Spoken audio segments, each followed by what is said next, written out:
अस्सलाम वालेकुम dear students, कैसे हैं आप सब। My name is Rayan Malik and I am here to teach you physics class 10th। आज हम स्टार्ट करेंगे चैप्टर नंबर 16 का टॉपिक थर्मियोनिक एमिशन। तो आइए चलते हैं बोर्ड की तरफ। Chapter number 16 basic electronics and the topic 16.1 thermionic emission. So electronics क्या है, फर्स्ट ऑफ ऑल हम इसको डिस्कस करते हैं। Electronics is the branch of physics which deals with the control of motion of electrons using different devices. तो electronics जो है ये भी फिजिक्स की एक ब्रांच है जिसमें आप डिफरेंट डिवाइसेस को इस्तेमाल करके इलेक्ट्रॉन्स के मोशन को कंट्रोल कर सकते हैं। किस तरह से? इलेक्ट्रॉनिक बेसिकली टेलीकम्युनिकेशन और आईटी की फील्ड में बहुत एडवांस हो चुकी है, इतनी एडवांस कि वो इलेक्ट्रॉन्स के मोशंस को भी कंट्रोल कर सकती है। और अब हम डिस्कस करें तो बेसिकली 1850s में फिजिक्स जो थे सारे, उन्होंने ये एग्जामिन करना शुरू कर दिया कि बेसिकली जो करंट है ये क्या है। सो उन्होंने डिस्कवर किया these are actually the cathode rays. Okay, उन्होंने एक वैक्यूम के अंदर दो इलेक्ट्रोड्स को प्लेस किया और उन दो इलेक्ट्रोड्स में जब एक स्पार्क पैदा हुआ, वहां से जब करंट पास हुआ तो उन्होंने कहा कि ये जो रेजेस पास हो रही हैं these rays are called cathode rays. और उसके बाद फिर 1897 में जे थॉमसन, एक साइंटिस्ट का नेम है जे थॉमसन, इसने कैथोड रेज को पास करवाया इलेक्ट्रिक फील्ड से और मैग्नेटिक फील्ड से भी। और इसने कुछ एक्सपेरिमेंट्स किए, उसके बाद इसने ये कंक्लूड कर लिया कि ये जो कैथोड रेज हैं इस पे कोई ना कोई नेगेटिव चार्ज मौजूद है। और इसने कहा कि ये नेगेटिव चार्ज मौजूद है, दैट्स व्हाई उसने इन कैथोड रेज को नाम दे दिया कि these are actually electrons. Clear?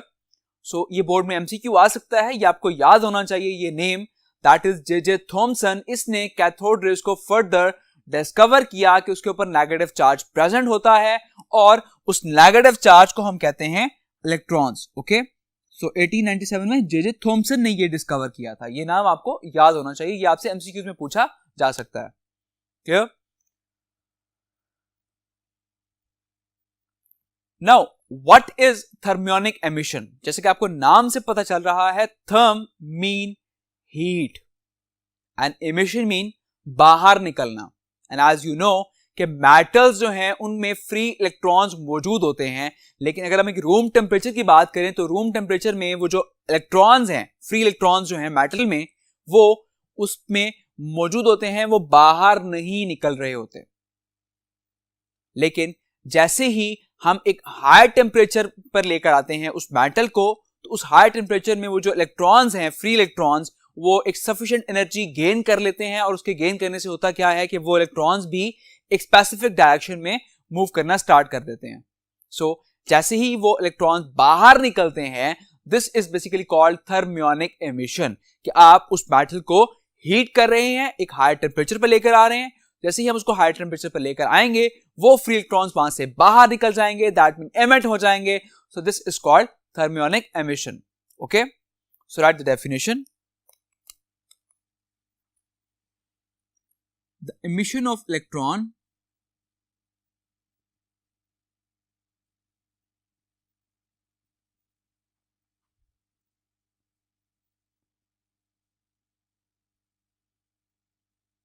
at high temperature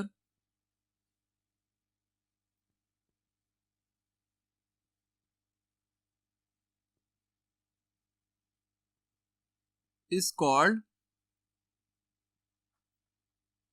thermionic emission.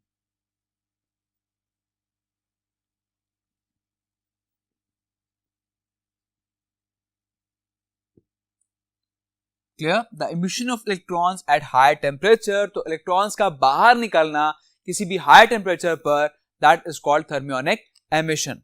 So thermionic emission usually be produced by fine tungsten filament. So अगर आप एक फाइन टंगस्टन फिलामेंट को हीट करें, मींस उसमें से अगर आप एक करंट पास करते हैं, दैट मीन वो टंगस्टन जो है वो एज अ हीटअप होना स्टार्ट हो जाता है। जैसे ही वो हीटअप होगा तो वहां से इलेक्ट्रॉन्स बाहर निकलना शुरू हो जाएंगे। नाउ द थिंग इज कि आप उसको कितना करंट पास करें कि वो इलेक्ट्रॉन्स एमिट कर देगा।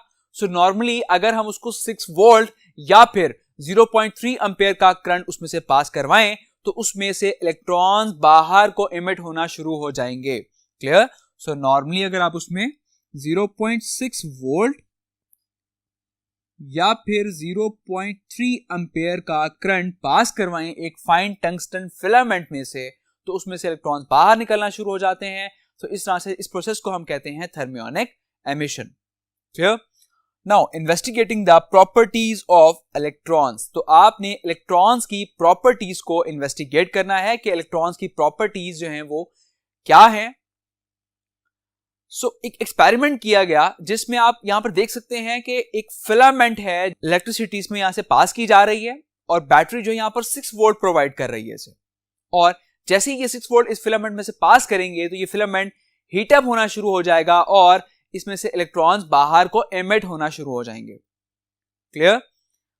अब ये जो इलेक्ट्रॉन्स जो एमिट हो रहे हैं, ये इलेक्ट्रॉन्स आप देख सकते हैं कि आगे ही एक हाई पोटेंशियल जो है वो अप्लाई किया गया है एक साइलेंड्रिकल एनोड्स पर, और इन साइलेंड्रिकल एनोड्स पर बेसिकली पॉजिटिव पोटेंशियल जो है ये बिल्डअप हो चुका है। और एज यू नो कि पॉजिटिव जो है वो नेगेटिव को अट्रैक्ट करता है, तो ये positive potential in negative electrons जो है हमारे सारे, इनको अट्रैक्ट करेंगे और ये एक बीम की फॉर्म में उस होल से बाहर जाते जाएंगे। क्लियर?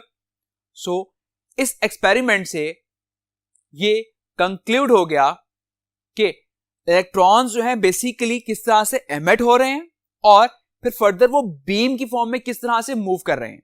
अब बेसिकली इस सब चीज को ऑब्जर्व करने के लिए इसको एक इवैक्यूएटेड ग्लास ट्यूब में रखा गया जहां पर इन इलेक्ट्रॉन्स बीम को पास करवाया गया, तो इसके मोशन को ऑब्जर्व किया गया वहां पर, क्योंकि वैक्यूम में इलेक्ट्रॉन बीम जो हैं वो शो होती हैं, दैट्स व्हाई वहां पर इसके मोशन को इस तरह से ऑब्जर्व किया गया। अब इसकी फर्दर प्रॉपर्टीज को उन्होंने इन्वेस्टिगेट करने के लिए इन इलेक्ट्रॉन बीम को पास करवाया एक इलेक्ट्रिक फील्ड से और एक मैग्नेटिक फील्ड से। जब उन्होंने एक इलेक्ट्रिक फील्ड से पास करवाया, अब आप यहां देख सकते हैं कि यहां पर इलेक्ट्रिक फील्ड बिल्डअप करने के लिए यहां पर दो प्लेट्स आप देख सकते हैं, जिसके ऊपर एक के ऊपर पॉजिटिव चार्ज है और एक के ऊपर नेगेटिव चार्ज है, और इसके सराउंडिंग में एक इलेक्ट्रिक फील्ड जो है वो बिल्डअप हो चुका है। हम इसमें से एक इलेक्ट्रॉन बीम पास करवाते हैं। हम जैसे ही इसमें से इलेक्ट्रॉन बीम पास करवाएंगे तो आप देख सकते हैं कि ये इलेक्ट्रॉन बीम जो है ये पॉजिटिव प्लेट की तरफ डिफ्लेक्ट हो रही हैं। ओके, सो दिस शोज कि इस इलेक्ट्रॉन बीम के ऊपर कौन सा चार्ज होगा? नेगेटिव चार्ज होगा। एंड एज वी स्टडीड कि पॉजिटिव जो है वो नेगेटिव को अट्रैक्ट करता है और नेगेटिव नेगेटिव को रेपेल करता है। सो दैट्स मीन कि ये अगर पॉजिटिव की तरफ अट्रैक्ट हो रहा है तो इसके ऊपर कौन सा चार्ज होगा? नेगेटिव चार्ज होगा। बेसिकली यहां पर वो जो फोर्स ऑफ अट्रैक्शन डेवलप हो रही है, that is actually the F is equals to QE। Q is the charge and E is the electric field. This shows इसके ऊपर कितनी फोर्स ऑफ अट्रैक्शन डेवलप होगी। और सिमिलरली अगर हम बात करें कि ये इलेक्ट्रॉन बीम कितनी डिफ्लेक्ट होंगी अपनी डायरेक्शन से, इलेक्ट्रॉन बीम्स की जो डिफ्लेक्शन है ये बेसिकली डिपेंड करती है उस इलेक्ट्रिक फील्ड की स्ट्रेंथ के ऊपर, कि अगर इलेक्ट्रिक फील्ड वहां पर ज्यादा होगा तो इलेक्ट्रॉन बीम की डिफ्लेक्शन भी ज्यादा हो जाएगी, और अगर इलेक्ट्रिक फील्ड वहां पर कम होगा तो इलेक्ट्रॉन बीम की डिफ्लेक्शन भी कम हो जाएगी। क्लियर? अब हम इसकी एक और प्रॉपर्टी स्टडी करते हैं by magnetic field. Now, deflection of electrons by magnetic field. Now, apply magnetic field at right angle to the beam of electrons by using horseshoe magnet. Electron beam is deflected from its original direction. अब electron beam को pass करवाया जा रहा है और बिल्कुल इसके perpendicular angle पर एक होर्सशू मैग्नेट प्लेस कर दिया गया है और जिसका एक स्पेसिफिक मैग्नेटिक फील्ड होगा। जैसे ही उन्होंने एक मैग्नेट जो है यहां पर प्लेस किया, होर्सशू मैग्नेट, तो उन इलेक्ट्रॉन बीम्स का फ्लोरेसेंट स्क्रीन के ऊपर पहले जहां पर स्पॉट बन रहा था, अब उसका स्पॉट थोड़ा चेंज हो चुका है, वो डिफ्लेक्ट हो चुका है। क्यों? Just because of this magnetic field. अब उन्होंने इस होर्सशू को चेंज कर दिया। मींस अगर पहले नॉर्थ पोल राइट साइड पर था और साउथ पोल लेफ्ट पर था, अब उन्होंने इसको चेंज कर दिया, रिवर्स कर दिया। जैसे ही रिवर्स किया तो आप देख रहे होंगे कि फ्लोरेसेंट स्क्रीन पर जो स्पॉट बन रहा था वो भी डिफ्लेक्ट हो चुका है। दैट्स मीन कि इलेक्ट्रॉन बीम जो है वो डिफ्लेक्ट हो रही है by magnetic field. So this experiment shows कि इलेक्ट्रॉन बीम जो है बेसिकली उसके ऊपर एक नेगेटिव चार्ज मौजूद है और उसे हम क्या कहते हैं, इलेक्ट्रॉन्स कहते हैं। क्लियर? सो इन एक्सपेरिमेंट से आपको ये कंसेप्ट क्लियर हो गया होगा कि इलेक्ट्रॉन्स किस तरह से एमिट हो रहे हैं और किस तरह से वो एक बीम की फॉर्म में मूव करते हैं, और इनकी फर्दर प्रॉपर्टीज भी आपको समझ आ गई होंगी। तो अपना बहुत सारा ख्याल रखिएगा। Take care. अल्लाह हाफिज।